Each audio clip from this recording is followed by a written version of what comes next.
ఇక మహబూబాబాద్ ను జిల్లా కేంద్రంగా ప్రకటించాలని అఖిలపక్షం చేపట్టిన బంద్ విజయవంతమైంది. ఆర్టీసీ డిపోల నుంచి బస్సులు కదల్లేదు. షాపులు, స్కూల్స్, ప్రైవేట్ సంస్థలు మూసివేశారు. బంద్ సందర్భంగా కొందరు సిపిఐ కార్యకర్తలను పోలీసులు అరెస్ట్ చేశారు.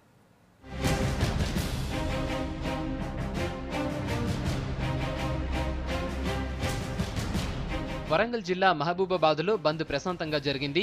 మానుకోట జిల్లాను ప్రకటించాలని కోరుతూ మానుకోట జిల్లా సాధన కమిటీతో పాటు అఖిలపక్ష నేతలు ఇవాళ టౌన్లో బంద్ పాటించారు. తెల్లవారుజాము నుంచే ఆర్టీసీ డిపో ఎదుట ఆందోళనకారులు బైఠాయించడంతో ఒక్క బస్సు కూడా బయటకు రాలేదు. డిపో ముందు నిరసనకు దిగిన సిపిఐ కార్యకర్తలను పోలీసులు అరెస్ట్ చేశారు. అటు షాపుల యజమానులు కూడా స్వచ్ఛందంగా బంద్ పాటించారు.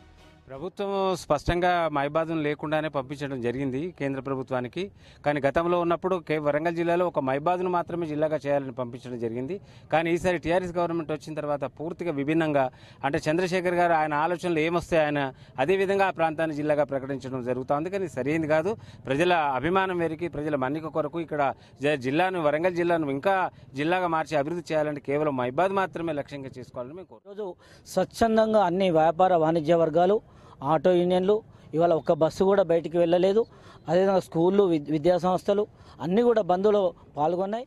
అఖిలపక్ష నేతలు, మానుకోట జిల్లా సాధన కమిటీ సభ్యులు మహబూబాబాద్ టౌన్లో బైక్ ర్యాలీ నిర్వహించారు. టౌన్లో పోలీస్ స్టేషన్ ఓపెనింగ్ కు డిప్యూటీ సీఎం కడియం శ్రీహరి, హోంమంత్రి నాయన నరసింహారెడ్డి, డీజీపీ అనురాగ్ శర్మ రావడంతో పోలీసులు భారీ బందోబస్తు ఏర్పాటు చేశారు.